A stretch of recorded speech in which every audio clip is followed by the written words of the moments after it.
Welcome to Talking to Teachers, or for short, T-Cubed. I'm Josh Seisloft alongside Tanish Rastogi.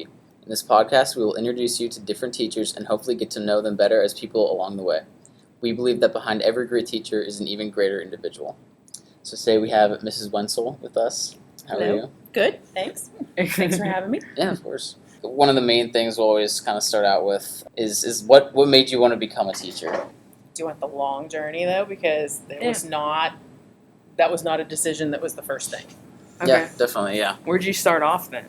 All right, so in high school I thought I wanted to be a physical therapist. Okay. And I think I just thought it was cool. And then I volunteered at a hospital and I saw a little old man that had no circulation in his feet. They were blue and I thought, I cannot do that. There's no way. And so that killed the dream of being a physical therapist. Then I loved chem in high school. Absolutely loved chem. Had a phenomenal chemistry teacher. She was great. So I started as a Chem-E major at Penn State. Did very, very well. Really liked my classes, but I hit my first 8-hour chem lab and I hated it. Jeez. I hated being in the lab so much. I still liked the chem, but then I found I loved my math courses. And so that's when I made the call that I was going to switch out of probably engineering altogether because I didn't really like mechanical or industrial or civil. Penn State had a great program, and I think they still do, where they've got almost like a sampling class where you go in and you, for the semester, it's like EG 50 or whatever. I don't know. You'll have to let me know if for you have to first take years, that. yeah. But it gives you a sampling of all the different engineerings, and so you can get a feel for each one and see, which avenue you would maybe want to go down. Yeah. And I didn't really care for any of the other ones, but I really, really was the math nerd, and I just liked doing the calculus, and I liked doing the matrices and so forth, and so that's when I made the call that I was going to switch. And my parents had always told me, oh, you'd make a great teacher, and I had no aspirations to be a teacher. I really didn't. Like, I liked helping people, but I really didn't have the aspiration to do it. But then in college, I started tutoring kids, and I was just kind of thought, I kind of like this. And so then I ended up going and getting the education part of the math. So I'm kind of glad I did, because truly now, hindsight, I love my job. Like, I honestly like being in the classroom with you kids, because there have been several times, people are like, oh, you should think about going in administration. Like, you've got the mind to think through things and, scheduling and things like that. But scheduling would come naturally because it kind of makes sense to me because it all fits in like little pieces, right? Right. But I would hate it. I'd hate being down in the office, almost probably for the exact same reason that I didn't like that chem lab. I lost touch with people. Right. Whereas I'm much more of that people person, and I want to sit there and talk to you and see what's going on. And yes, I love those moments in class where all of a sudden you see it and you have that aha moment. Eureka. Yes, and I love that. Like, Yeah. that is truly, and so I think of it as a calling, because it brings me great joy just seeing when you guys really see the math and all the connections that are being made, and all of a sudden you're like, wait, it just makes sense. And so that was the journey that I took, and it wasn't it wasn't a long journey, because, in high school, I think, you think you want to do one thing, but you're not quite sure. I think it's more of a glorified title sometimes that Right. you're not 100% sure. And I think you kids nowadays, you have more exposure to things, and you can do a lot more research, on the internet or job shadowing and things like that, versus back in the late 80s when I was in, high school, and you kind of just had this vision of what you thought an engineer did or thought a physical therapist did or something like that. And then until you dove into it and actually got involved with it, you didn't really have an idea of what was going on. So. Right. I mean, I definitely felt that in your class. Like, I was thinking about this when we were going to do the podcast. Looking back over all my years of math, before your class, I always kind of struggled. Like, I was always good at math, I guess, but I never really understood why I was doing things. I was just doing the problems that the teacher told me to do, and in the same steps. But your classes where I actually started to understand why I was doing those things, and that has been the most beneficial thing ever. Honestly, because then moving into calc the year after, AB calc, and that's a big thing, is you need to know what you're doing so you can apply it anywhere. with like, just knowing that like derivatives are a rate of change, like that is like can just be applied to like any problem across the board. And like your class was the one where like I learned to think that way. Yeah. And I think that part of math was even more important than the actual content that we learned in that class. You're right. And it definitely came across. Before I got into Algebra 2 with you, I remember taking Algebra 1 and geometry and being like, this is not for me. I just don't like math at all. I never found any joy from it. I just did it because it's a required class. And then I stepped into Algebra 2, and I remember the first thing we learned was factoring. And I remember for some reason, I just really gravitated towards factoring. And I studied my butt off for the first factoring test, and when I got a 75 out of 75, I was like, yes, this was so worth it. And from there on, I had you the next year for Pre-Calc Honors. I just really loved your class. I really loved you as a teacher. And I think at that point, I had sort of like a new appreciation for math. And I really have to thank you for that. I'm glad I could do that for you guys. And you guys just bring me joy when you see those connections. Yeah. And I was lucky enough when I was in high school, and so I went to Shar Houston, and very small school. And so I had the same teacher for 3 years in a row. So I had him for Algebra 2, I had him for Pre-Calc, and I had him for Calculus. And so truly I will give props to Mr. Tony DeFife. He is the reason probably that I became a teacher. And he taught classes at Pitt too. So he knew his content, and he helped point out all of the connections instead of everything being so segmented that what you were just saying, Josh, like, here's a procedure, just do the procedure, get the problem done, and move on to the next one. It was trying to show how everything integrated together and how it tied together. And don't get me wrong, there are just some times in math, and I think sometimes maybe in Algebra 1, it's just like, okay, here, we've got to get you to do the basics. Come along with me for the ride, get these basic skills down pat so that we can start building on them. So, I'm fortunate in the fact that, yes, I'm teaching these upper level classes so that I can start making some of the connections for you, or at least talking with you about them. And I think it also helps too that I've taught, we were just mentioning this before, that I've taught everything except stat, that I've taught all the math classes. So you two are fortunate that you had me after I've already taught AP Calculus. So then when we came back here, when we moved back into the area and I got my job here at Peters, I was teaching the pre-calcs, and I know what funnels into that class. So I can help say, hey, here's why you're learning this, because this is coming next year, because I taught that class. Yeah. So, and that was the thing at my other district. So I taught outside of Harrisburg for 13 years before I came here, and they really focused on, you came in and you did start at the bottom, but it wasn't so much seniority starting at the bottom. It was the fact that, all right, learn to teach the levels as you rise up in the curriculum, because that way you understand, all right, now I've taught the Algebra 1, now let's move on to the Algebra 2. And it was so good for me as a beginning teacher because, I know the Algebra 2, but having taught the Algebra 1, I know what these kids should already know coming in. I know their prior knowledge base. You can make sure it's like a natural progression. Correct. And I can see if there are any gaps and if I have to help fill in some of those gaps. But, I should have an idea of like what the prior knowledge is because I've taught the course before it. And so that was really big at Cedar Cliff. And so, I started teaching calculus probably in my 6th year, but I had already taught Algebra 1, Algebra 2, geometry, and a trig class, and then boom, then I'm teaching the calculus class too. So that was not uncommon there, that we kind of worked our way up through it. And then don't get me wrong, everybody kind of gets into their niche. Yeah. Kind of like we have here and everything that, my niche is probably the Pre-Calc Honors class, and you have other teachers that, Mrs. Canfield's is the AP, AB class, and Mr. Lacey's is the BC. So we all have our little niches, and we've become experts almost in that field. Not that I don't make mistakes, trust me, I make a ton, but it's just like, we've got a good feel for it, and you can then build it, on that course. So I can't imagine a high school without you teaching Algebra 2 and Pre-Calc, and Mrs. Canfield with the AV kids, and Mr. Lacey teaching Stat and BC. I can't imagine a high school without you guys. Well, Yeah. hey, the past couple of years I haven't taught any Algebra 2, so because I've been teaching the pre-calc honors, and then we had too many calc honors, so I've been teaching calc honors with Mr. Sedgkar for the past 2 years. But since you're teaching a lot more pre-calc then, did that ever get exhausting moving from the same subject every period? One year I taught 5, so Yeah. the 1 year that I taught the 5, that's where, and it's not that it gets tiring, but by the time you hit section 5, you're thinking, did I say this already?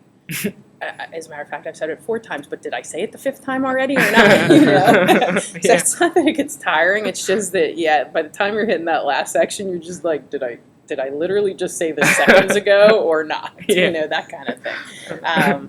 But no, I never tire. Like, I truly love the content of pre-calc. And I mean, and you both have lived through it, so you know the length of the course as far as, you know, we're covering like 11 different chapters. And that, yes, the pacing is quick because we cover so much, you know, and we're jumping around that, Yeah. you know, we go from polynomials to the trig, and then we're back to logs and exponentials, and then we're in matrices and series and conics and polar and limit. I mean, we hit everything in our course. So Yeah.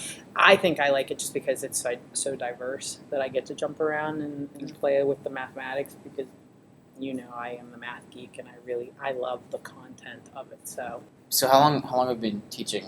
this is year 26. And how many of those are at Peters? It's evenly split. So I was 13 at my other school, and then I was 13 here. Wow. Okay, wow, yeah. So I mean, throughout those years, have you seen any major changes with like kids and like the way they learn, or anything along those lines? I mean, I think you're always going to see changes. You know, I don't know that I see that kids are smarter or not as intelligent as, you know, because some people will be like, oh, this generation's just not as good. And I differ. I have differing opinions on that than most people, because I just think it's the different ways of learning. You know, you folks are so technologically driven versus when I started teaching in 1993, when you two weren't even born. You know, the technology, we had the graphing calculators, but even there, for in a math class, majority of my class was not going to have a graphing calculator. We were going to be lucky if we had maybe 10 in the classroom, and we could just share those 10, you know, in small groups or whatever. So I think you folks are just technologically driven, that's where the methodology has had to change just a little bit. You know, I'm still, and both of you know, even though I'm very interactive in the classroom and I try and get you to participate as much as possible, it's still pretty lecture driven as far as that we, you know, we're hitting a new concept, and yes, I have you folks talk about them, but still, I've never gotten to the point where, you know, I've totally turned it over to you folks trying to explore the mathematics all on your own, and then we discuss it in class and things like that. And I'm not saying that maybe I shouldn't, maybe should change with the times here and there, but there's still something said that if you have me standing in the classroom, utilize my expertise. Yeah. But then on the flip side, though, you know, and I battle with this, because now having, you know, a child that just completed his freshman year at Penn State, I see like what the demand is and how much of his course is done online versus how much is actually, you know, taught in the classroom. And I don't know that college has definitely changed in the fact that, you know, you have to turn in more things online, or you have to keep up with things on, you know, Canvas or these different platforms and so forth. But you're still going to those lectures, you know, and you're still standing there and you're still watching this professor who, some are extraordinarily good and some just aren't, like, you know, and I've always used this example that I always think that sometimes professors are kind of like how we think of cafeteria duty here. I'm like, okay, yeah, I get to go do cafeteria duty today, and that's my duty. And some professors are just on campus because they want to research, and so going and teaching a class might not be what they're there for, you know. And so you have to learn how to learn from different professors, whether they're vested in you or not. Yeah. You know, my son's been fortunate enough that he's had several very good professors, and, you know, and you folks are going to figure it out, that you talk amongst the student body, you find out who the good professors are for certain classes and so forth, and you sign up for those classes and so forth. But that's kind of, you know, just me seeing that, how college has it has changed as far as the way that they collect things, that they, you're taking a lot of your tests online, that you might just show up at a testing center and you have to basically sign up for a slot, and then you sit down and you're in a mass testing center taking your test online, though, which to me, so taking a math test online, that is so uncomfortable for me. Yeah. Right? It's Like, weird. I want the paper pencil, and I don't know where you folks are. I think it's been very rare where we've taken one online. There's some that tech was graded classes. at least. There's like marketing or business 101. Sure. You have to take online tests, and I don't like to do that. No, especially with that stuff, it's just like you question multiple answer. choice. With true, math, false. there's a lot of work. I can't Yeah, that too. even if I was taking the test online, I need to have like whatever computer, whatever, and then piece of paper and pencil to do like scratch work with, because like I could never take notes or anything like that like on a computer. Right. Like I don't know how people sit there and like type notes. Like maybe like the sketchbook things. Yeah. People have like the iPads and Mhm. Surface I know what you're Pros or saying, whatever that you can like use the pen on, maybe, but like I could never just sit there and type notes, because like you want to draw stuff, you want to arrows everywhere and Yeah. do that kind of thing. So with tests and notes and all that stuff, I'm very still much like that, I'd say. For sure. Yeah. What about you? I think when I go to college and I have to take notes in class, I'm gonna still do it on pencil and paper, Yeah. because I've come up with shorthand and I know what I write, and I don't think I could do it as effectively on Yeah. a computer. It'd be like relearning the entire process over again, Right. which wouldn't be very effective. I don't think, Right. especially when I'm in that transition of college, high school. Yeah, and I just think that's one thing that I think that I could do that could benefit you folks more, though, is occasionally, we get so into the tests that I give, I want to give you partial credit, so they're always free response type questions. But having, watched my son, that every single one of his calc exams at Penn State were usually about 15 multiple choice, 2 to 4 true false questions, and then 3 free response questions. So you were looking at probably about 75% of your grade was multiple choice on those first 2 midterms. And then the final was literally 25 multiple choice questions, not a single free response question. Wow. So the bulk of your grade is dictated by multiple choice questions that you do not receive any, free response or any partial credit, Yeah. like you do on free response questions. So, to prepare you folks better, that's where I keep thinking, okay, I do need to change a little bit. I do need to put and not go all of a sudden full blitz. Hey, here's your first multiple choice, it's all or nothing, people. It's super easy for me to grade, but Yeah. just either putting 2 to 3 multiple choice questions per test, just so that you get accustomed to things to look for, how to nix out 2 of the 4 answers right off the bat, things like that, just to help you with those testing strategies, so that it's not such a hard transition making it into and I'm assuming it's probably more the big universities that are like that, so whereas maybe your smaller universities, it's more of a normal classroom setting, and they're grading tests, on a much smaller scale, so they can give that free response and then give that partial credit on those. I remember your midterm and your final, I think for both Algebra II and Pre-Calc, were all multiple choice, right? Mm-hmm. Right. And I did. I built the finals. Pretty much, those have just been over time that we have to have the finals at the end of the On a year, and so scantron. usually we try and give part multiple choice and part free response.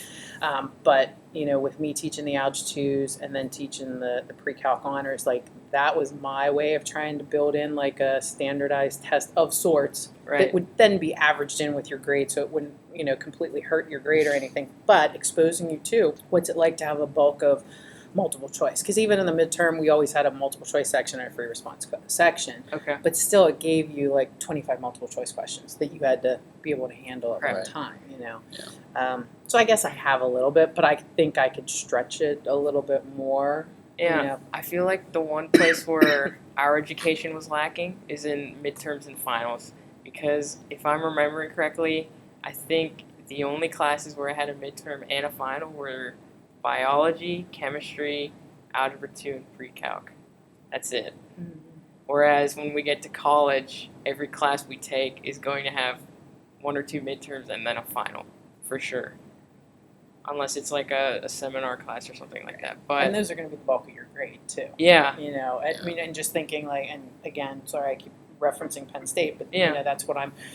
yes, I went there, but that, having had a child that just finished his year, I can actually say, okay, this is what we're seeing, and it hasn't changed all that much. So his calc classes were like, first midterm 100 points, second midterm 100 points, homework and quizzes, which is completely left up to each individual professor. So they could award that 100 points however they wanted. So if they wanted, Mitchell's was 70% were quizzes, then they were in-class quizzes about every 2 weeks. And then 30% were homeworks that he had to hand in about every 2 weeks that he actually had to hand in. And the homeworks were, anywhere from 70 to 100 problems. And you had to show all your work and so forth, but that was 100 points, and then the final was 150 points. So you're sitting there at that 25. That last test was 25 multiple choice questions, 150 points. So you're looking at 6 points per problem. Here you go. And you had I think he had like 2 hours to take the test or whatever. So it's just a different testing environment, but I think that's for most kids in most high schools, because most high schools, I think, the goal is to instill as much information in you as possible and get you to understand, hopefully, the connections, so that then as you move on, all you have to do is just kind of change your learning style, or not necessarily your learning style, but just figure out how to take these new different kind of tests, and, you get enough standardized tests. I think the hard part, and I would never do this to a high school student, the hardest part, I think, making the transition to college is how much one test will impact your grade. Right. Yeah. That's like, and it was scary for me when I was in college too, and you adjust to it, but you're sitting there taking a test going, okay, this is 1/3 of my grade. I mean, literally 1/3 of my grade is sitting writing on this. So and learning how to prepare for those big tests too, because you're also, I think, in high school, you're also accustomed to getting a chapter test. Or in some cases, mid-chapter tests, right? And so you're testing on small amounts of material. And so, that's why I tried to build in like a midterm into the middle of the course to say, hey, let's just try and practice studying, 18 weeks of material.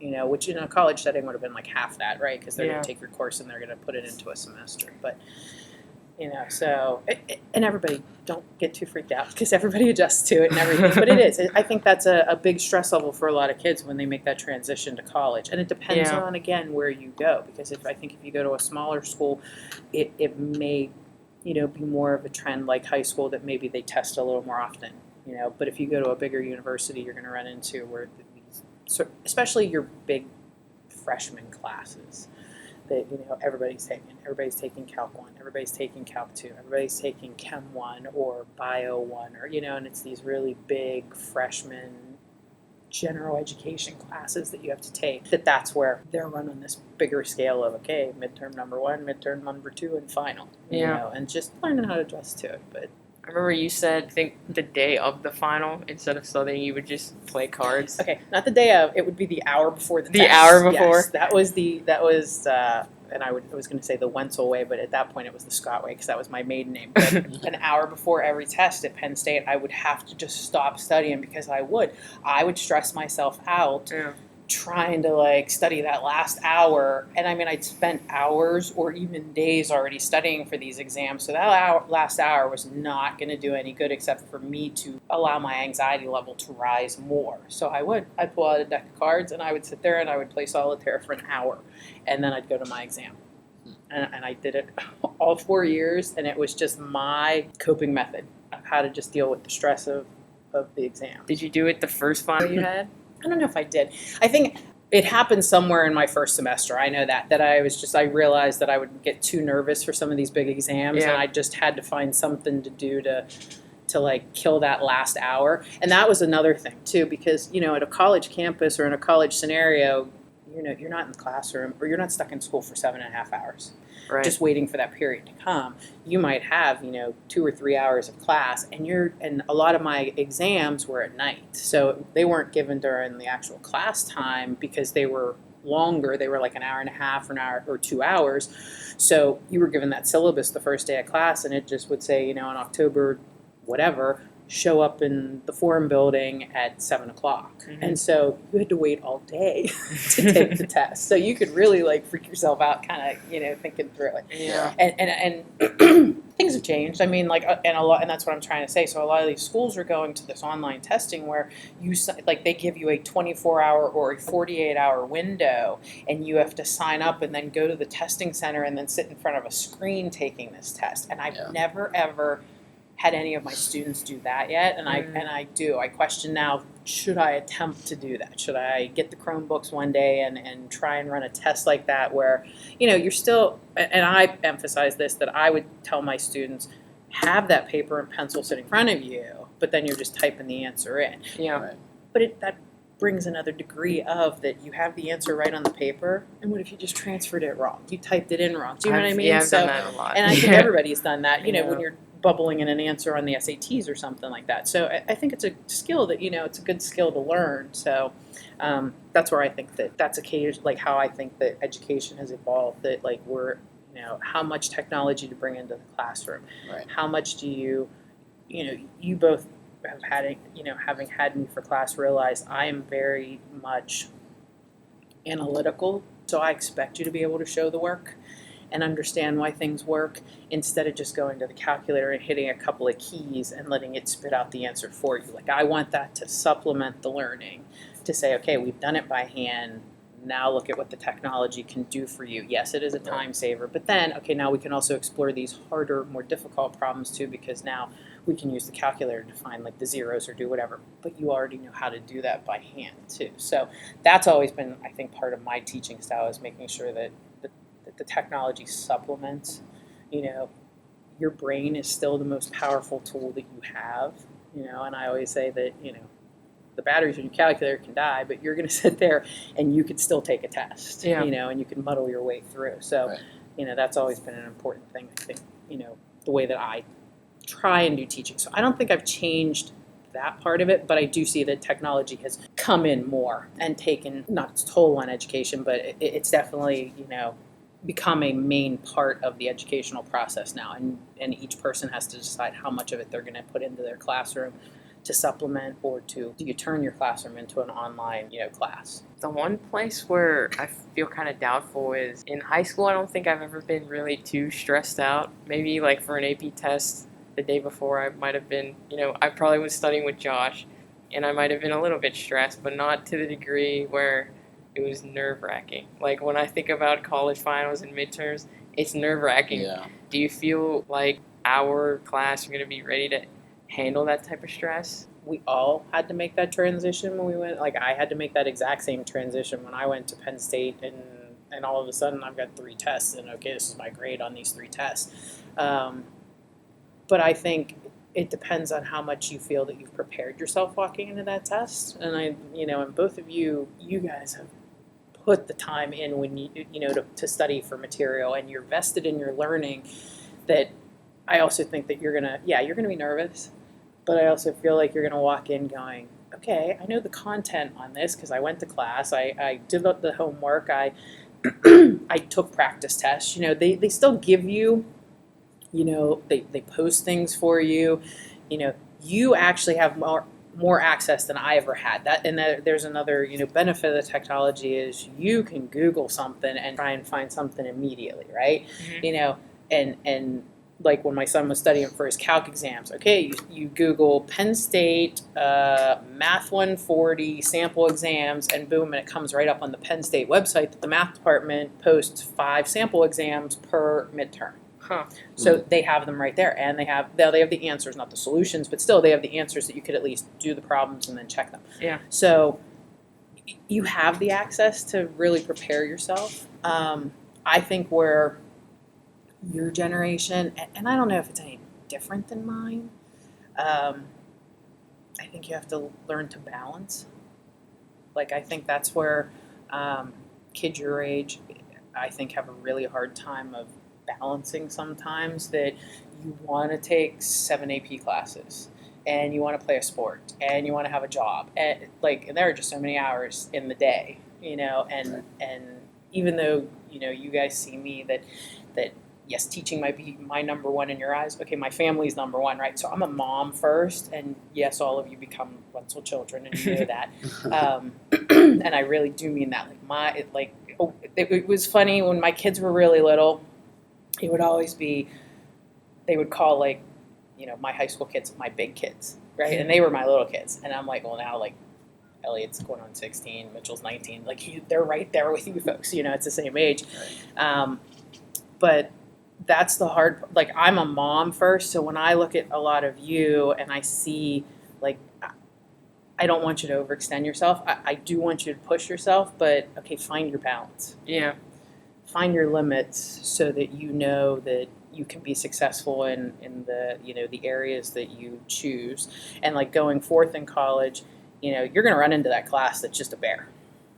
There's just no doubt about it. Yeah. Or you sign up for this class because everybody tells you, oh, this is great, and this is a great gen ed to take. It's an easy class, you'll love it. And then all of a sudden they change the professor on you and they change the curriculum and you're the first ones to go through and it's a nightmare course all of a sudden. Yeah. And you've got to dedicate this extra amount of time to this course that you weren't expecting to. So it's like, it's just that balancing act. Right. Not taking on too much, but yet challenging yourself at the same time. And I think that's where some kids, I think, get into a little bit of trouble because they want to take it all.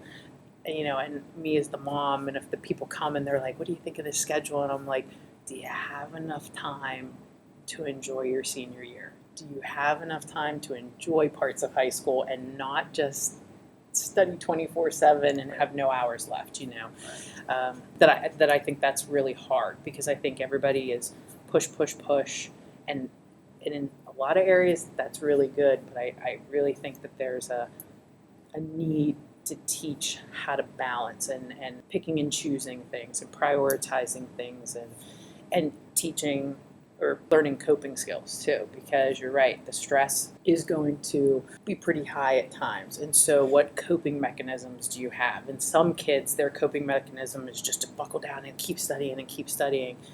And my child was one, and here I am, the mom, saying, you literally live across the hall, like across the street from Rec Hall. Go run. Stop studying for an hour and go run. Go get out of your dorm room, get out of the library, and just go let your brain rest just for a little while. Yeah. And that was me playing solitaire, I guess. That like I just needed that hour just to rest, and because I knew, hey, in an hour I'm going to be in 2 hours of deep concentration. So I think that's important. The difference I feel like with your generation and our generation is that instead of playing solitaire for an hour before the test, we'll be on our phone. Correct. Yes, if you play solitaire, it's going to be on your phone. Yeah. And see, that's the thing. When you're on your phone, is that an hour of relaxing? No. Or is that, do you know what I mean? Or is that an hour of, checking your Snapchat and checking your Instagram and then seeing what everybody's doing? And does it add a different level of stress? Do you know what I mean? Whereas, when I would get out a deck of cards, I could just totally separate myself from everything, and it was just me laying cards out and not having this interaction or anything. It was just me just relaxing for an hour. Yeah. And maybe somebody's hour of checking everybody else's Instagram accounts and this and that, maybe that's their hour of relaxation. I don't know, but that's where people have to find out what's your release that you can sit there and go run for an hour, play solitaire for an hour, something that can just give you that little bit of a break. But you're right that people constantly they go straight to their phones. Yeah. Something to figure out. What do you think you're gonna do for an hour before the final? Just decompose, figure. I don't know. I mean, I don't know. I don't really study. I mean, I definitely do study all that much. I do, but yeah.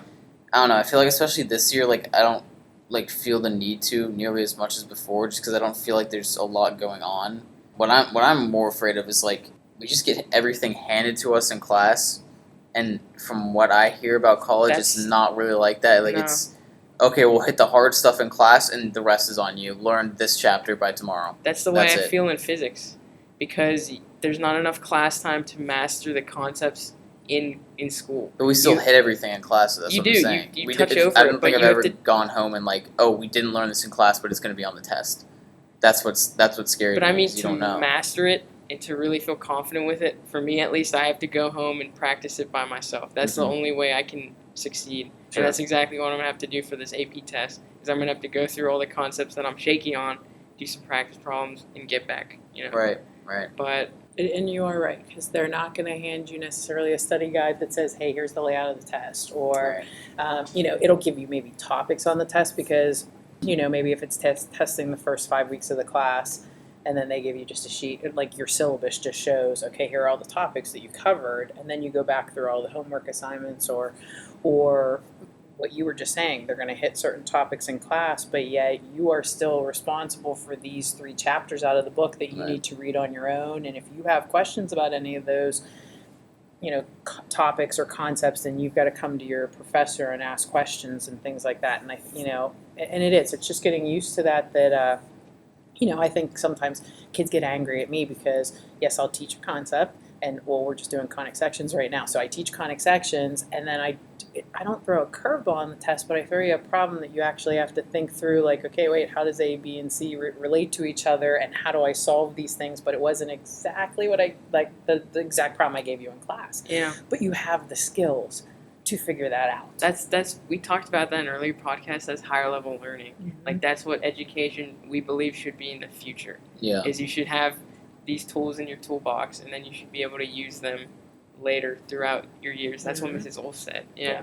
And it's getting you comfortable with that. And I think that's also students now, and don't get me wrong, I don't know that I was comfortable with it either at the time, but you're not comfortable with failure. You're absolutely not comfortable with failure. Not that I want you to fail a test, but I'm even talking about, in class, if you get stumped on a problem, like, kids really feel out of their comfort zone, and and I don't know if it's a self thing or if it's peer pressure that they feel that they don't want to look stupid in front of their friends or whatever either. But if we give you a problem that's going to really challenge you, and you might just botch that problem up, but seeing, like, once we go through it, like, what have you learned from it, or going through your mistakes and learning from your mistakes. And I always try to do that, in class, that, as bad as it sounds, I try and set you up for messing up a problem. You're not Like, the first. you're not the first person to tell us that. Right. Like, I try and set you up with a mistake that I know kids make commonly, so that then if we point it out, that then hopefully it's just in the back of your head, like, oh wait, I don't want to make that mistake again. I've already done that, because you learn from the mistakes and the failures that you've had, And it's very cliche, but people will tell you, like, I've learned from some of the biggest failures that I've had, and like, and I don't consider it a failure, but me, like, switching majors at the end of my freshman year, deciding that, like, chemie was not what I wanted to do. Do I still have, like, a passion for chem? Like, I still like the content itself. And at my old school, I taught across the hallway from a chem teacher for 13 years, and she became, like, my pseudo mom. She was, like, 30 years older than I was, and she was, like, the iconic chem teacher of the building and everything. And I was teaching the Cal kids at that point, and it was funny because we knew enough about each other's content that, like, she would get to the gas laws. Okay, gas laws are math. I got that.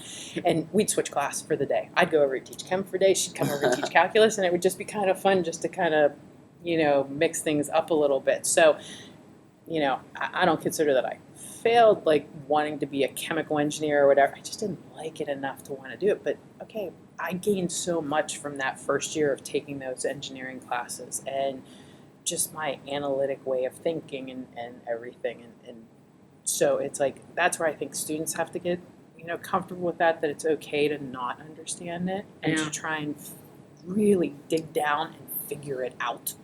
And like you said, you're going to study for that AP test, and you're going to go home, and you're going to work through all of these problems till you get this mastery. Yeah. But see, you're digging deep, and you're pushing yourself to figure it out when you don't feel comfortable in an area. That's where I think that kids have to get a little bit more comfortable with that, and college will do it for you. I mean, it seems kind of backwards to me in some ways. Like, obviously you don't want everything to be easy for you, but it seems weird that, you would have, like you're saying, like, a final is going to be 1/3 of your grade. Like, you have one shot and you can't mess it up. It just seems so backwards to me, because that's not how things are. Do you know what I mean? Like, it just seems to put unnecessary stress on someone. It's like, okay, do the test, and then do your best on it. Like, if you do it perfect first time, great, you're done with the test. But then if you do something wrong, you have to come back and finish those problems and do them right, because it just seems like way too much pressure to put 1/3 of your grade into one 2-hour long test. or even with like APs or like, you know, SATs, ACT stuff, it's kind of backward. You learn from failure, but if you fail from failure, then it's not. There's no like it doesn't matter. Like yeah, I feel No, I'm like not then saying you the feel like big, you I'm have to not be saying perfect. the big test fail or anything, Right, but yeah, I'm yeah. saying the individual concepts. But and see, I think it's all the way that you look at things because, and I guess this is me also. This is once my children started becoming your age, I did start looking at things differently. You know, like how not that I ever tried to overly push you kids or whatever, but I saw it firsthand how busy you get, how much one class can impact your whole night, right? When you're trying to like keep pace with things and you've got a job or if you've got 4 other classes that are also AP and everything. So when I talk to my kids, you know, and you two know better, I talk as a mom sometimes too. So when I look at like SATs, absolutely, SATs, ACTs, high-powered testing, right? And yes, can be very stressful. But from a mom's perspective, I go, you can take them again. Why are you so worried? You know, and that's how I try and talk to the kids and talk to my own children saying, relax. Like, you can have multiple times to take this test, right? And like the AP test, yes, it'll be great to get the credit, right? But in the grand scheme of things, if it doesn't go your way, okay, you still learn so much in that class that's going to prepare you for the next one. right. So That's true. I think it is all about perspective. Now, I don't necessarily have an explanation for the 1/3 of an exam, you know, Yeah. the 1/3 of Yeah. your grade exam.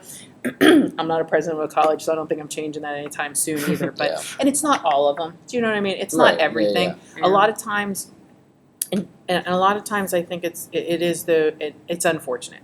It is those entry level freshman classes because they're larger. It is during that transition when you're trying to figure out a whole heck of a lot that freshman year. You know, you're trying to figure out how to study for these big tests. You're trying to figure out how to live away from home for the first year. Yeah. For some kids, it's sharing a bedroom with somebody else for the first time ever because you've always had your own room at home and now all of a sudden you're living in a double and you don't necessarily know this person, or maybe you do know this person from high school and all of a sudden, yeah, they're not as appealing as they were when they were your friend in high school. I mean, like, do you know what I mean? Like, it's just, there's so much change in that first year. And then you have these really, really important tests that are like Yeah. a third of your grade. And so it is unfortunate that I think it's at that time. But it also teaches you how to just buckle down and focus. And I think that was a really hard lesson that my son learned. And I mean, he ended up doing very well, but those very first few exams, or just studying for those first few exams, I don't think he turned his phone off.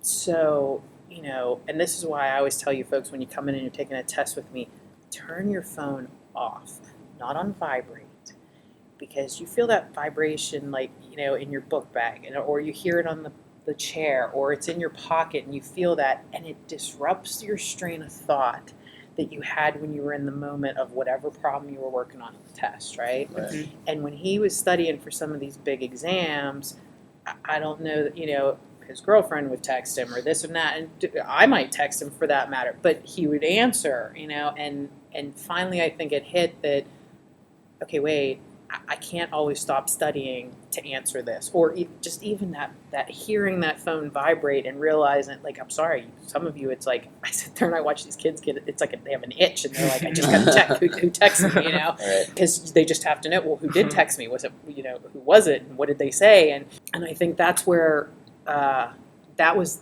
not something I had to deal with. I mean, not even a little, you know. We didn't have that constant distraction. You know, Yeah. when I went into the library and went back into the stacks and buried myself in a nice silent little area where I could study for 2 hours, yeah, there was not a soul that was going to bother me at that point, right? I think that's something that I think is definitely harder on you folks because you don't get the complete separation, you know, and that's true in school too, you know. I could totally go home from school thinking when I was in high school and totally separate myself from the day. You were completely like, school was here, I was at home, unless somebody called me on the landline, Yeah. you know, because that's all we had. And they usually had to go through my dad because he would answer the phone. like you could separate yourself from school, whereas now you go home and somebody will post something on Snapchat, or you realize, wait, my friends are out and they didn't invite me. I mean, there's a whole different dynamics that you don't get to separate yourself. Because I remember in elementary school we didn't have phones, and there was that separation. I used to just go home and be with my family and watch a movie or play outside, Yeah. I accidentally left my phone at home Wednesday, just 2 days ago. Just 2 days like ago. I walked out the door, just wasn't thinking, left it at home. Yeah. And I had things after school, like I had a physical therapy appointment, had to do this or what, like tons of errands. And normally I would have been texting people saying, hey, mom's going to be here, there, whatever. Mm-hmm. And even in school, I'm not that person that's checking my phone constantly. Like I get into teaching, I teach, but in between periods or whatever, or like at lunch, I didn't have that at all. And I didn't die. It was totally fine. I mean, like, it was kind of nice. I was like, okay, nobody can bug me. It's like, I went like to my PT appointment after school. I did my grocery shopping after school. Nobody could bug me because they couldn't text me or anything. They couldn't call me. And it was just like, it's a nice little 2 hours after school, Mm-hmm. but it was, but that was only because I left it at home, and so I think that's a hard thing for, it's a hard thing for you folks. I think that you've got to make that adjustment. And even colleges, it's kind of funny though, because Mitch had an econ class, and the professor offered to the students that they could put an app on their phone that kept track of when it was on or off, right? And they got a participation grade when they could print it out and show that their phone was off every class period that he had them in class, showing that the phone was not in use during the hours of his class. And they had to print it out and they had to hand it in at the end of the semester. And because that was his way of knowing that if the phone was inactive, that they were paying attention. Okay. Yeah. It's Right. right. They didn't have the distraction of the phone. Right. But that's what they did, and I was like, oh, that's a pretty good idea. I kind of like that. I'm like, what's that app? But yeah, so like colleges are even having to try and figure out like how to separate. And that same professor, how you folks were talking about typing notes, he didn't allow laptops in his. And don't get me wrong, I'd say almost 90% of your student body up there, if you go walking by any class or whatever, laptops are out, the kids are all typing, except maybe, you're right, the math classes, it's hard.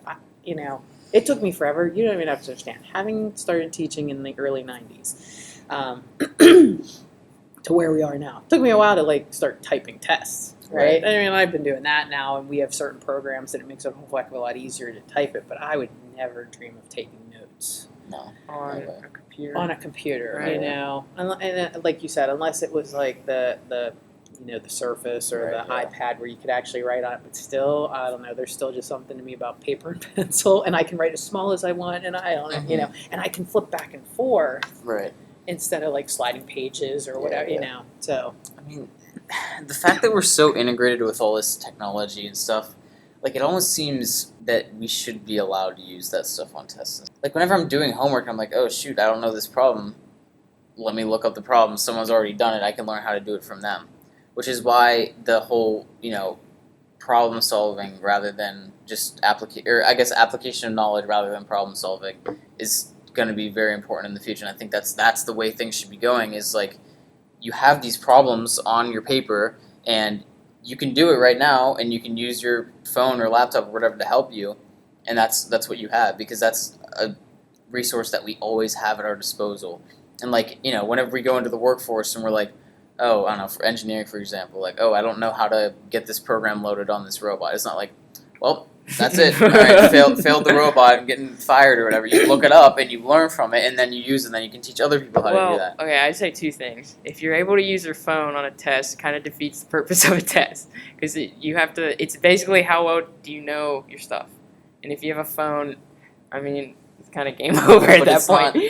Well, the second thing is, the reason the phone isn't there, and it shouldn't be there, is because you need to know how to problem solve. You need to be able to know yourself how to be able to, if you don't know how to do a problem, get through it. Yeah, but with isn't the knowledge part that of you getting have. through it using the knowledge that you It have? could be in the future. How is but the internet right, not part of your own knowledge? I know, but is there right now, in a testing situation, is there having access to too much? That's the problem. Like, it's not so much, I would just argue that you have access to too much Mm-hmm. when you have your phone or your electronic devices. And sorry, the internet is just a little too wide open with everything that you have access to. That how you were saying, okay, so when you're sitting at home and you're trying to do homework and you look up something, so and then you learn from that. Okay, I applaud you for doing that, but how many kids are just going to get it to copy it to then turn it in, and then it's not their work and they've learned nothing from it. Right. You know, so, and it is that's where technology has made it very difficult on us as far as testing security, you know, and keeping things secure, and, you know, especially with cameras. Cameras, I think, are, and don't get me wrong, they are the best things, they are the worst things, right? You know, I love it that you folks could come right in and just take a picture of the board and, okay, now you have the homework and you don't have to sit there and write it in your agendas anymore and take up those extra minutes in class or whatever. You can just snap a picture of the board and then move on. And you know, your textbooks, a lot of you will just snap a picture of the section of problems so you don't have to lug the book home or whatever, and then when you're on that bus to your next game or whatever, or if you're, you know, working somewhere and you're on a break, you can pull those problems up and work on them. So I mean, I think that's great, but there's just so much with that, you know, testing integrity and just integrity in itself. Like, how many kids just want the easy way out, right? And that they just take it instead of learning from it. We need to start incorporating technology in the classroom, but I think there's a certain way you do it. But there's a difference between the easy way out and the smart way out. I think that sometimes people view it as, oh, you just look up the answers, that's the easy way out, or whatever. Yeah. But in some cases, it can be, why is that not saving time? Why is that, you know, not making it easier for you to focus on a harder problem where you're actually going to have to use your own knowledge base? Yeah. You know, I don't think that it's, you know, I honestly think there should be a class for learning how to Google stuff, like learning how to use the internet as a resource, because it's literally bigger than anything we'll ever learn in our lifetime. And so you can access anything you want, whenever you want. Mm-hmm. Everything's up. YouTube has literally tutorials for literally everything. Yeah, man. And like, you know, if you can use that knowledge and then build upon that knowledge, that's where we start moving forward as, you know, a race, and that's where you start getting, you know, problem solving. That's the important stuff. So we don't have to. I mean, I totally agree with you. Like, basic knowledge you have to have. So, you know, when it's the quick stuff, you just do it, you're done, whatever. But I don't know. Sometimes I just feel like it's kind of limiting students in a way that it won't be in the real world. Like, you know, high school and college is always, oh, it's going to be like this in the real world. You're preparing you for the real world. That's not what it's like. If it's not like that, then why are we trying to emulate it? Right, but I think you're going to see the change, though, in colleges. I really do. As you get into your more advanced level classes and so forth, and me just seeing, like, when we took tours, right, and we toured, like, several, you know, and my son was all over the place. You know, we went from small school, like, Slippery Rock, and I was really impressed with certain departments that they had and everything, to, you know, major universities like, you know, Penn State, and we were downtown at Pitt and stuff. I'm seeing so much more exploration there. Yeah. Whereas, you know, that's the hard part for us here, because I do have to get a certain set of skills across to you. Do you know what I mean? That I would love, you know, to take an entire week and just throw a problem. Yeah. And go, here's a project or here's a problem. Go. But I don't necessarily have the time, Right. you know, because I want to make sure that I cover all the content. And like with our pre-calc honors class, if you look at the curriculum that I've covered with both of you, and then you compare it to other high schools, oh, you folks are well advanced as far as, like, there are going to be kids that you're going to be sitting next to in class that have never seen a matrix, you know, or they've maybe seen them. They've never solved with a matrice before, so you at least have that advantage. And then when you two go into a linear algebra class, you're like, okay, wait, a lot of this is kind of review, and I can build upon this, right? But you've got the basic skills that you can build on. Some kids have never seen a conic section other than a parabola, maybe, till they're in college. Whereas you folks have seen them twice. As you know, if you've gone through our honors program, you've seen them in Algebra II honors and you've seen them in pre-calc honors. So, you know, and that's the hard part too, Josh, is like, you know, do we develop a course? It's just a problem course? Yeah. And then we just shoot problems at you. But then what if you don't solve the problem? Right. Like, how do we grade? Do you know what I mean? Yeah, And it's accepting that. And I think that would be that whole thing as learning from failure. Like, okay, we attempted this on the problem, so that was a valid attempt on the problem, but okay, it just failed. You know, but that is how, you know, when you are trying to invent something. But I've walked in some of these college labs now, and they're just amazing. Yeah. But I think once you get through the skill base, I think you're going to see that opportunity, especially depending upon where you go and everything. But that you're going to get that opportunity to do research maybe with a professor, or they'll put you on a team of kids that are that are trying to make the next robotic hand, or all these different things that you don't think about, because there's so many things out there that till students get on a college campus, they don't even know things exist. They don't even know majors exist, until you get up there and you're like, well, I never thought about like an engineer being in the medical field doing this or whatever, things like that. And that's where I think you'll see a lot more of it. And I agree with you. It's kind of hard because you kind of want to see it a little earlier.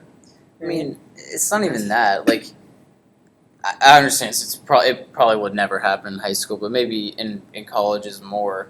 Like, and they're definitely tending towards it. Like the more project-based classes, like you were saying, like, one of the classes at Georgia Tech, like they have a robotics problem, basically. Like, oh, here's your problem you have to solve. Make a robot that can solve it, that fits these criteria. You have however long to do it. And like that, you can use whatever you want to do it. You can use whatever resources you want. And I think that is so much more beneficial than anything you could learn in a classroom. Like, out of all of the things I've learned throughout my life, I think that the most beneficial ones have been the ones where I'm actually doing something. And obviously, like, the math and the science all adds on to it. It makes it easier to do that stuff. But I just feel like maybe having a class, maybe not changing the core class, but offering a class like applied engineering or something like that, offering more of those classes to students at a younger age, even just high school, because we only have that one class that's really like that, it would be a very, very good thing to get students exposed to it. Which I think you're starting to see too, because like we've got more STEM classes being involved, or like being offered at a high school level. Like a couple years ago, you didn't see any of it. Right. So I think at least. And I can't speak for all of public education or whatever, but I think here, at the high school, and I'm pretty sure that they even have like a STEM class down at the middle school, but I think you're starting to see that getting at least integrated in a little bit, Right. In little ways. And they do. They're going to start taking baby steps and everything. But I mean, I was reading an article the other day, and it was about that there are professors that are running some of these classes that you're kind of describing. They want these problem-based classes. And they're actually going to Shark Tank, right? So the television show. Right. And because Shark Tank, there's a lot of people that come and they try and show it, and they never make it on television, right? Because maybe they're too early on in their process, or they haven't developed a prototype yet, or whatever. Well, these colleges go actively seeking people that have these ideas but can't bring them to fruition because they don't have the resources, or they don't have a 3D printer, or they don't have a way to actually build the prototype of what they want. Yeah. And then they invite them and say, hey, can we do this as like a course? And they try and get like teams of kids and say, okay, here's your project for the semester, go. Sounds like your type of class. Yeah, that'd be awesome. They want that, and and you have these people that have these ideas that they're like, okay, that'd be great, because I'm not getting anywhere because I don't have the resources, I don't have the money or whatever.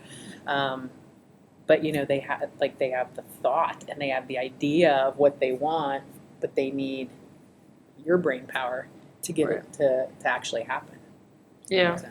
Josh, I agree with you. I want to see that more in high school, because I think it is what is most beneficial for kids. Yeah. If you just give them the free reign and they can use all the skills that they have, and they can just come up naturally with an answer that they themselves, they used everything they had to get to it. There's something kind of beautiful in that. There is, and but you also have to have this intrinsic love of learning. Right. Yeah. That it has to be inside of you too. That's just part of who you are, or that's part of how you've been raised, that this is an important part of education, is you trying to figure things out and work through it. And I think for anybody at any level, I think sometimes too much pressure is put on the grade itself. You Right. know, that and you two know, just trying to get into college and having that GPA and having that SAT score and everything, that it gets really hard that, do I take the really hard class that I know I'm going to get the most benefit from, but I'm probably guaranteed to get a B, versus do I take the class that's a little bit easier and I might not get as much out of it, but I'm going to get an A out of that class, and it's hard because you're applying for scholarships and you're applying to, these heavy hitting colleges that, they're looking at GPAs, they're looking at this and that, and that was one thing that I was impressed with, like the different colleges, and everyone was different. But some would say, we only place 1/3 of our decision on your SAT score, and 2/3 of it is on that resume. Mhm. Like, yes, a compilation of your GPA, how active are you, what have you been involved in, what have you actually, done as far as outside of school activities and so forth. So I think colleges are really looking at that too, that it's all, when I was in school, it was SAT score, did you meet the line or not? Like, did you meet their bare minimum, and is your GPA a certain GPA, and then you could probably get into that school. And I think now they're really kind of looking at the overall student and saying, okay, who can we bring in here, because they are going to be good research assistants. They might be good TAs to, to these classes of students and so forth. So, I mean, it's weird. Like, I think that we need to see a change in this because, I don't know, like a lot of the people who have made a profound impact on the world and, like, not even just like technology but other things too, like, have done very poorly in school settings and like literally failed out of school, and like that just seems so weird. And like obviously whenever they get into the practical stuff, they know what they're doing and they can whip out this stuff that the world's never seen before. And like, I don't know, I'm not advocating for like against grades, but it's just something to think about. That like I think it all comes back to how you deal with failure. Like when we talk about how competitive colleges have gotten, I feel like high school should be a place where if you get an F on a chapter test, you can, take it in, and then when you get to the next test, you're going to put in that effort and you're going to get an A, hopefully. Or something better than an F. Hopefully. And I've always taught that way, but and I always try to make sure that you are in high school, so you're still in that learning phase as far as I'm concerned. Yeah. That one grade should not completely destroy a grade. But okay, I feel like that's how we deal with failure. It completely wrecks almost your identity. right. Yeah. Yeah. And I mean, don't get me wrong. Like, I'm not saying that you're going to have to dig yourself out of that hole by the end of the quarter. But one grade shouldn't like bury you to the point that, okay, sorry, you failed my one test. And yeah, you got an F for the whole quarter.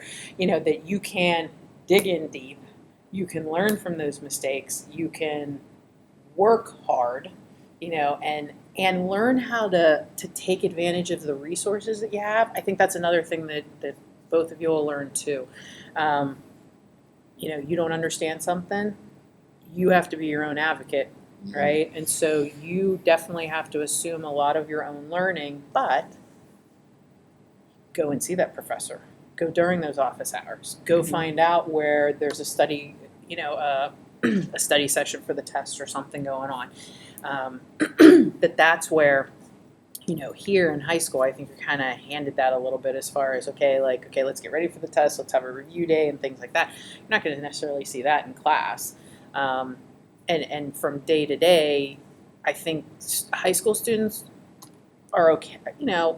I shouldn't say that. Not all high school kids, but a lot of them might be comfortable coming to the teacher and saying, "Hey, can I stay after school? I'm not quite getting this right." But at a college level, it can be a little bit intimidating, and you just got to get over that. Yeah. No, sorry, you're also paying to be there, so you might want to put, sorry, you don't understand something? Yeah, get in there and see, talk to the professor, talk to the TA, go and talk to your advisor and say, hey, what resources are there to help me, because I am struggling in this class. Yeah. And that, I think, is a really hard thing for a lot of kids because maybe they're so successful in high school. And then they go to college, and between the transition and then just learning how to adjust to college life and college courses and the demand of those, that they're just not used to asking for help or finding ways to seek help. And I think that's a huge thing that people have to man up to and say, okay, I need help. So I've got to go get this help. That's your digging deep and trying to figure the course out. Yeah. I was asking somebody for college advice, and he told me in high school his honors transcript, he had a 4.0, and so he also went to Penn State, and he said, when I got there, I wasn't prepared for a B. Like, I'd never seen one before, and when it showed up on my transcript, I couldn't, process it. Well, didn't I tell you guys my story, my first grade that I got on my first English paper at Penn State? I mean, I literally thought I was going to fail out of Penn State. I sobbed to my parents on the phone. I graduated valedictorian in my high school. I mean, I worked. It just didn't come easy. I mean, it was easier, but I still worked for my grades. Mm-hmm. And I went to Penn State, and I wrote my first paper, and I handed that paper in, and I'm like, this is an A paper. It would have been an A paper in high school, and I got a D+ on it. I thought I was going to die. I mean, and you have to understand, back in 1989, fall of 1989, phone calls were a little bit more expensive. We did not have cell phones. I literally would, and calling out of the dorms versus someone calling into the dorms, two different prices. So it was more expensive to call out of the dorms than it was to call into the dorms, right? So my parents would always call me at designated times. So it'd be like Wednesday night at 6 o'clock, Saturday morning at 10 o'clock. Like, I talked to my parents twice a week, and literally I probably only talked to them for like 10 minutes each time, because long distance was just really expensive. Yeah. Well, I came home from class that day. I dialed my parents' phone number. They know if I'm calling out, something's wrong. And I sobbed on the phone because I just wasn't prepared for that. Yeah. I was not prepared to hand in a paper that I thought was an A paper and get a D. And you're trying to adjust everything. And I mean, I was like, I'm going to fail out. And it just took my dad to say, look, you always figure it out. Dig in. Get in there. You can do whatever you put your mind to. Yeah, you're going to have to work hard, but you're there. Figure it out. And after the initial wear of that D wore off, I was in that professor's office. I would write the first draft. I'd take it and I'd say, okay, could you please help me? And he'd, help edit it. And then I'd have another kid proofread it. I mean, and each one of my papers were probably easily proofread by the professor probably twice and kids probably 4 times. But doggone it, I was figuring out how to get that grade. And Right. I'm trying to think, I either got it up to a B+ or an A-. I don't know. But I mean, I worked my butt off in that class, along with trying to keep up with the other ones. But I was so not prepared to get that first grade. I was so not prepared. And, and now looking back, I had to handle a lot of things up there by myself, and you learn from it. You guys it's a little different now. My parents didn't always know the stress level that I was under, because I only talked to them twice a week. Whereas you folks have the cell phones, and you can text home, and you're having a rough day, and your mothers and your fathers will worry about you more because we know the stress level that you're under. Yeah. You can talk it out a little bit more. And so I don't know, I became very independent because I had to. Yeah. You only talk to your parents twice a week, and you had to handle the stress and figure it out and everything. I'm not saying that I think my son's any less independent, but if he just needed to talk it out, okay, yeah, FaceTime, send me a quick text, Right. I got a D on this test. It kind of feels kind of crappy today, and mom could kick in and give him the pep talks. Yeah. But that's where I don't know. Yeah, that is I think a hard thing. That's the biggest transition, is accepting that, and then just realizing you just got to dig in, Right. instead of maybe dropping the class right away, and that might happen. Might happen that you get to it and you're like, okay, I got to drop this class, and that's why I always really emphasize the whole balancing act. Make sure that you're setting yourself up, that you have the time to dedicate to everything. Mm-hmm. And college is so wide open there for you folks that the opportunities are there, and they are going to be there. Those problem solving opportunities are going to be there. You just got to find them. Right. Our generation's like what George McFly said in Back to the Future. He's like, I don't know if I could handle that type of rejection. Great movie. Independence. I just want to ask you, how do you think you're going to fare with that, Independence-wise, outside of school, just as... Just you're living your life at that point, really. I don't know. I mean, more than anything, it's nice to just have everything paid for more and more. Like, Yeah. especially this year, I'm like, why is everything so expensive? Like, Yeah. why does this food cost $5? Are you kidding me? Like, like it's just ridiculous. And then you look at school, which is gonna be like a couple $100,000. Like, how the heck am I gonna pay that off? Like, it just that kind of stuff that scares the crap out of me. Like having Yeah. to pay for stuff, Yeah. it's honestly scary. But like, other than that, really like just living by myself and with like a roommate and figure out when you eat, figure out when you got to go to class, holding your own schedule. I don't feel like that's going to be a problem. I pretty much do that every day. Like, You'll like the college schedule Yeah. better, by the way, too, Oh, yeah. because you've got the time. Like and if you've learned to budget your time here, and you've got a decently demanding schedule, you'll budget your time in college because you Yeah. just have the time. Right. You're Yeah, I you're mean- not in a classroom for 7.5 hours a day and then trying to study just at night. Yeah. One Yeah. person told me that don't treat it like a vacation. Treat it like an 8-hour work schedule. Like you gotta budget your time, like you said, and you gotta figure out, from this time to this time, what am I doing, and then after that, what am I doing? You have to do that every day. Right. Yeah. I mean, like right now, I get home at I have work release, so I get home at 2, and then I go to work by 2:15, 2:30, and then I'm there for a couple hours, get home at 6, and then eat dinner, go to the gym for a couple hours, get home, and then by the time I actually start working on homework, it's 9:30. I work till midnight normally. If there's a lot of homework, I'll go around that time or later. But it's just I just feel like there's not enough time in the day to do everything. I don't think I've had a week where I'm oh, I have free time now. I can do something I want to do now. It's just that every day, all the time. And Yeah. it's gonna be so because we're at school for 6-7 hours, and half that time is eating lunch, going to homeroom, some other class that I just have on my schedule just because I'm a senior, that kind of thing. But then whenever you're in college, it's okay, there's a day where you don't have any classes. There's a day where you have a class for 2 hours and that's it, the whole day. The rest of the day you can do homework, whatever you want. And obviously, you're still going to be working on other classes and stuff, but it's there's so much more time for you to just get stuff done. And I feel like high school is just not like that. No, but it's also just learning, like you said, someone told you that, okay, you got to treat it like it's an 8-hour workday, because sometimes it's almost like having too much freedom. And kids going in, that's the big transition. Right. Do you know how to budget your time and go, okay, no, I really need to study for the next hour? Mm-hmm. Versus, wow, it's really sunny outside and there are people on the quad playing football. I really want to go outside, and having that self-control as far as saying, no, I need to budget this for this study time versus, okay, no, I do need that balance to go to the gym and work out for an hour or two and then get back into studying. You Right. know? But you are right. It is a completely different schedule than we run here. You might not have class till 11 o'clock, and you might be done by 1:15. Yeah. And you have 2 classes, or you might only have 1 class on a Tuesday, and then your entire Tuesday is open. And so you need to get work done. So it's just a different. Yeah. And it's a different schedule to get used to. But you have the time.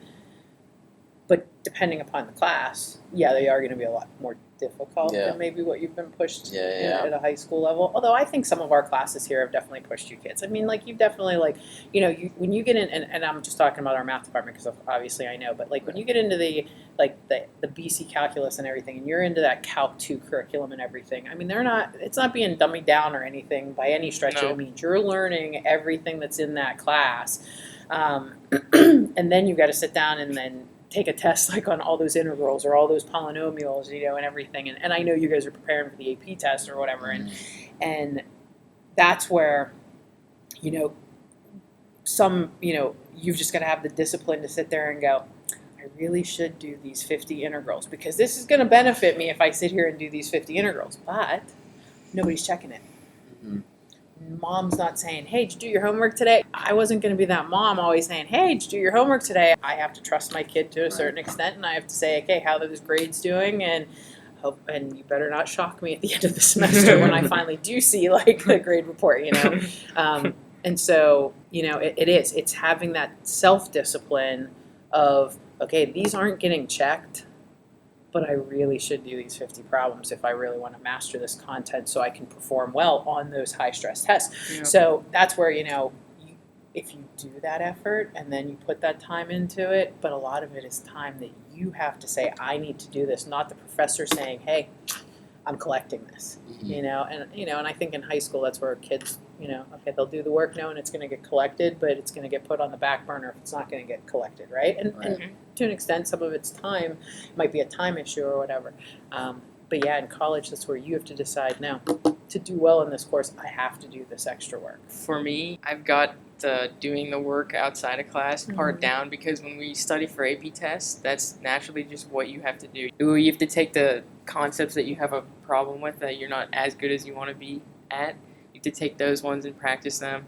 I think the problem for me is going to be budgeting my time, because I don't know if the problem will be I don't have enough time, or I'll spend too much time doing one thing. I just got to figure out where the middle ground is on that. Yeah.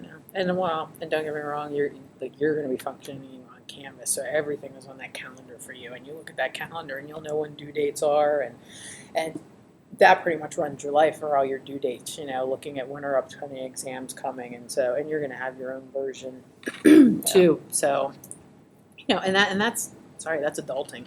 Yeah. That's welcome. That's With like jobs and stuff, I feel like that is more like, I feel you're always going to be looking at the next thing, whatever, and like seeing grass is always greener on the other side or whatever. But like, I almost feel like I'd rather just like go do a job and like just do that, because like I've had 2 internships, and at both of them, my prior knowledge was extremely helpful in it, but all of the other stuff was on the site job training. Like stuff that I just learned while I was there because I had to, and like people who were there taught me how to do it because I needed to know how to do it. Some of it was looking it up, some of it was prior knowledge, but like overall, like I feel like I could honestly just like do that now, and like college just seems like a lot of like work and no payout for it. You know what I mean? Well, like I know there's there's gonna be payout for sure in the end. Like you're gonna be able to get a good job, all that stuff, but like. Do you know what I mean? Like, I just feel like it's really, like, repetitive, and, like, you're just constantly doing the same thing. You're just doing problems. You're, sitting at home or in the dorm room doing stuff. And I feel like there's 2 ways you could look at it. I feel like one way is if you feel content and satisfied with what you're doing right now, like the internships you were able to get, then I feel like if that's what you want to do, then do that. Maybe college you don't have to go to. You have the skills, obviously, to do that. So you could just do that. Or the other way you could look at it is college is an investment. It's going to teach me how to do things that I probably haven't been able to do before.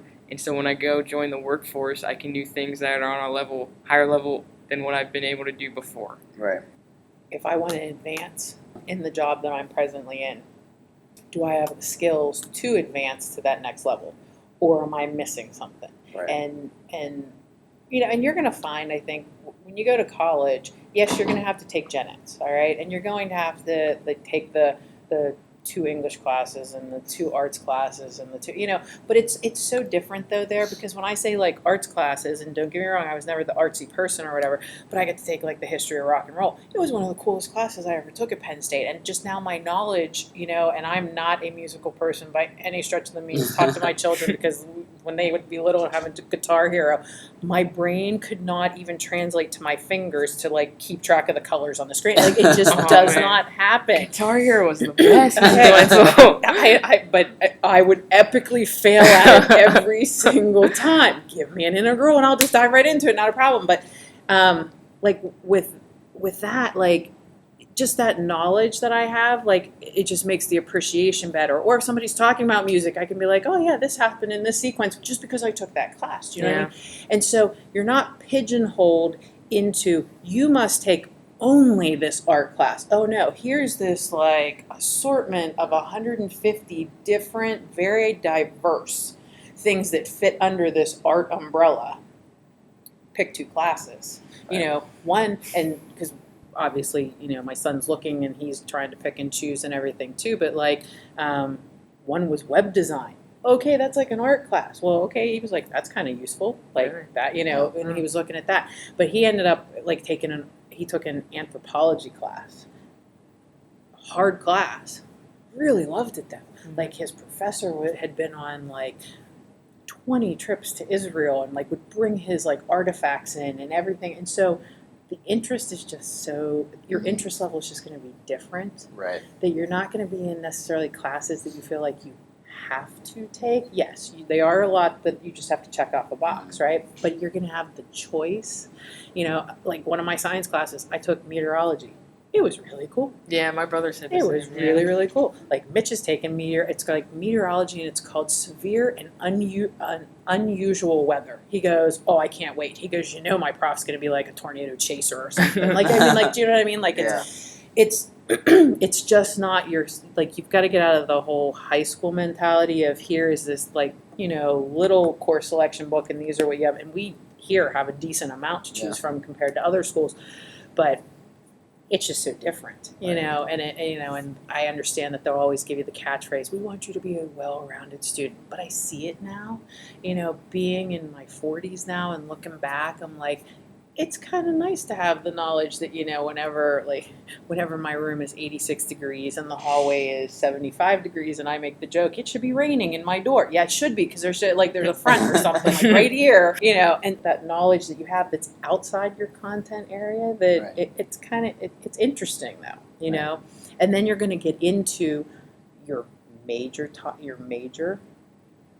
and then that's where, you know, you can definitely blossom and you can find those opportunities to figure out, like, I want to build something, or I want to solve a problem, or now I can see where the advancement in this job might be, you know. And, you know, and there's the big push right now that, you're right, college costs are astronomical. I mean, as we're sitting there faced with it, you know, and weighing the option of how much debt do you want to come out with, you know, that a lot of you come out of school and you have debt the size of a home mortgage and you own nothing. Mm-hmm. Yeah. Right? Other than the knowledge that you have to hopefully get you a good job, but you don't have a house, you know, or like, and our running joke is that, you know, every year that we get Mitch through college, it's like buying my Pilot and not having one at the end of the year, you know, that I've just paid off a Pilot. You know, I've completely paid off a car in his first $30,000 at Penn State.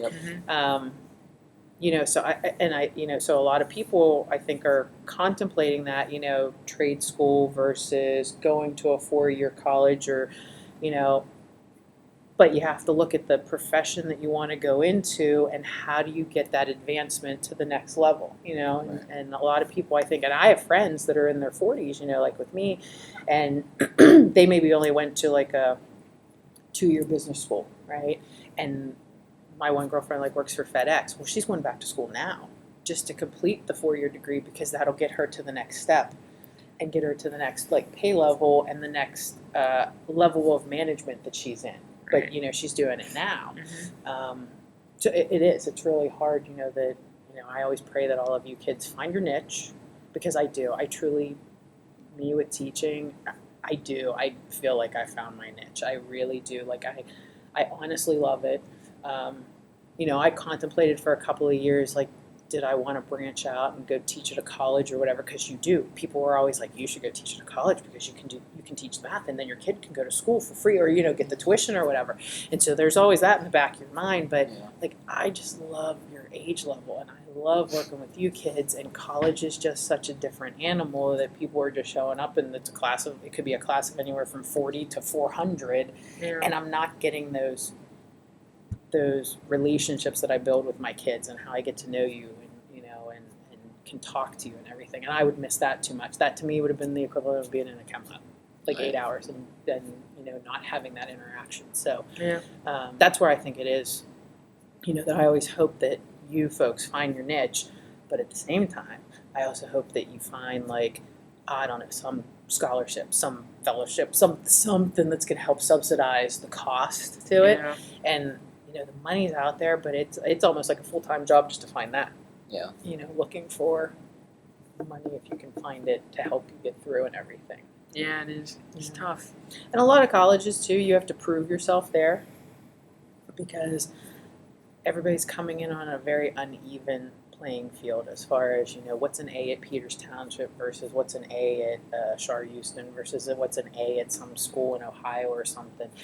And, you know, they take all these kids and they accept them, well, who's actually going to survive, you know, and who's going to rise to the top for our standard at the university, and then maybe the money can kind of kick in or something. So that's why I always hope that, yeah, because having a mortgage and not having a house, yeah, that's not fun. Yeah. I think kids also have to think about this degree is going to cost $300,000 over 4 years. Is it worth it for what I'm going to do? And you just have to decide. Like, for me, if I had to pay $300,000 for a degree, I just wouldn't make that choice. I just would say no. Like, are you going to come out of college making 6 figures that you can pay that off in a year or two? You know, and no, or is it going to be like you're paying off your college debt for the next 30, like you're paying a house, you know? Right. And I think that, yeah, that is a big fear. I think it's a big fear for you kids. I think it's a big fear for all parents, because I know myself, you know, and my husband, and you know, we've really worked hard and tried to figure out ways to help both of our kids so that they don't come out with tremendous debt. And I think that was just something from my parents too, that like my dad worked in a steel mill, and my mom was an LPN, and so I was the first one in our line of family to like go to a 4-year college. But it was important to them that I didn't come out with such mass debt that I couldn't survive, you know, on my own. Yeah. And like I had a little bit, but it was manageable, you know, and that's the hard part, is just trying to decide. And you know, and as much as, and I, you know, having gone to Penn State, and I bleed blue and everything, you know, and we never ever pushed Mitch to go. He, you know, when we went on campus, that was where he just went. You always said I would know and it would feel like home. He goes, this is it. And I go, okay. You know, versus like going to a smaller school, like, you know, he was looking at Slippery Rock at one point, and they were going to offer him money, and okay, you're going to come out with a whole heck of a lot less debt. Where do you want to go? And I think that's a hard decision for all of you kids to try and make, and try and pick and choose. And it's a hard choice to make when you're 17 and 18 years old. Yeah. You know, That too, yeah. it's a And hard choice for your parents that are like, you know. So I always thought it was kind of ridiculous, because when you're 18 years old, I feel like a majority of us haven't found our niche yet. And then at the same time, society is basically like, okay, you should probably go to a 4-year college and spend hundreds of thousands of dollars to do something that you don't know if you're passionate about yet. Mhm. It's a bit crazy, but And I guess that's how it things- works. And and I guess all things are relative, because, you know, when I was graduating, like I graduated in '89, you know, Penn State, I think tuition was $6,000 for the year, Back in 1989. Wow. And then I think housing was like another $4,000. I think I So- was paying like $11,000 or $12,000 a year. Wow. Okay, but you know, So- coming from a family where my dad's working at a steel mill, and my mom, at that point, like she stayed home with us when we were little kids, and then she eventually like went back into the workforce. But so, you know, $12,000 to them a year was like the same as me looking at like $30,000 a year. So I mean, it's all relative as far as with the time. But yeah, college prices have definitely skyrocketed too. That it's just kind of hard to swallow some of those pills when that $15,000 $12 bill that comes in the mail, and it's like, okay, and it's due in a month. Yeah. you know, and I think that's where the pressure comes on too. That okay, I want to do well because I am paying for it too. It's a natural growth, I think. Sure. Natural progression. Yeah, but it is like, take advantage of the opportunities that you see though, and seek out those opportunities, because you might find that problem solving niche that you want, and it might be like some kind of research that, you know, that the professor wants research done, and it's paid, and you're like, oh great, there's some money that I funnel right back into that college fund and everything, you know. So there's always just there's a way. Just gotta keep Life looking for it. finds a way. Is that Jurassic Park? Jeff reference? Goldblum. Yeah. You are quite the movie quoter right now. Let me tell ya. Yeah. My household, between my husband and my 2 children, if they don't make a Seinfeld quote, an Office quote, An or Office a Parks quote. and Recreation quote Yes. within the day, and they can just go on little monologues of the entire scenes, and I'm like, okay, hopefully you can like do that in school. Hopefully you can regurgitate information like that too, not just like the dialogue from the sitcom. I think that's what I'll do. Yeah. I think before a final, I think I'm gonna use that advice. I think I'm just gonna watch a TV show or a movie. There you go. I mean, Anything you want to ask? and any like overarching advice for Yeah. us, I guess, like a I feel like you wrap gave us up a lot of point. good Yeah. ones. Like if there's learn how to one thing relax. to take away. Yeah. Find that balance. Balance. Find it. Find that balance. Find find that thing that makes you happy, that you truly want to go after, right?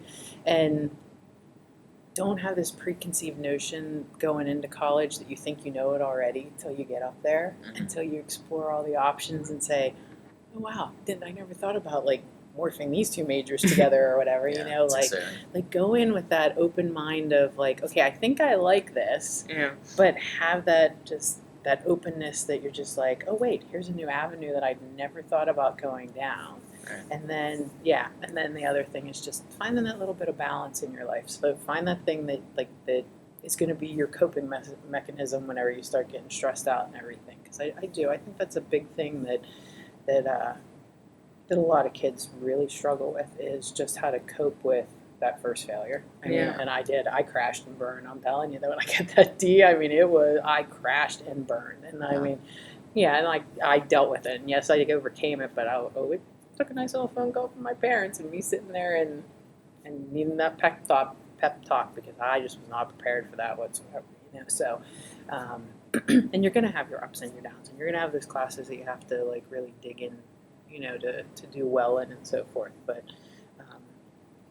you two have great work ethics and everything. So yeah, my base thing would be just to find that balance and find that thing that gives you that little bit of relief from the constant stress that I think college can cause. But I think also like there are just ways, and it's just kids have to learn, but there are ways to reduce that. And sometimes it is just as simple as putting your phone away. I mean, and turning it off for like 2 hours. Right. Send out that text or put out that thing that somehow it says, hey, I'm just unavailable for the next 2 hours. So if your mom texts you, she doesn't think you're dead because you don't like text back right away. Like, you read all these like things about parents. Well, oh my gosh, they haven't texted me back in like 2 hours. I'm like, okay, I give my kid a full day. Like, okay, if you haven't texted me back like in a day, I am going to question, are you still alive? That's all I'm going to ask. Just give me like that you're still alive. But yeah, like I think, I think that would probably be like, best advice that I could give you guys. Perfectly balanced. It's tough. Trust me, I'm still working on it. So, Yeah. Yeah. Well, I think the one thing we can take from this is that life finds a way. It does. You Yeah. will. You'll figure it out. Everybody figures it out. They figure it out in their own time. And I always tell my own son, you have 4 years with mom and dad helping pay for it. So you've got 4 years. Beyond that, okay, then you're on your own as far as figuring these things out. Right. Yeah. At some point, you got to start adulting, right? Well, adulting comes pretty quickly, let me tell you. Sure. Yeah. It's thrown at you.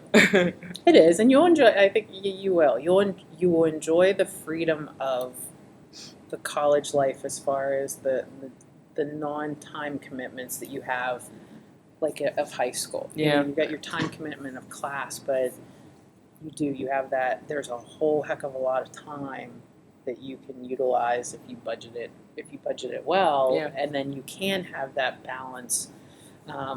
But I'll tell you, like when I was in college, it was tough because I can remember, Penn State football games, obviously big, right? I mean, I would literally have to budget in the time on a Saturday afternoon to go, okay, I'm going to go to the game. I'm going to, hang out with my friends. And my roommate, her parents would always come up because they were Penn State grads. And so they'd have like food for us and everything, like a big tailgate outside the game. And then it was like, okay, game's over. Got to go back and study because I got something major due on Monday or whatever. So, but you build in that time. You build in that balance. So, Yeah. All right, Mrs. Wentzel, Yeah. thank you so Thank much you. for coming on our Thank you. podcast. I feel honored. Thank you. And it's a good addition. Yeah, definitely. Definitely a good addition. Thank you. Thank you. You're welcome. Thank you.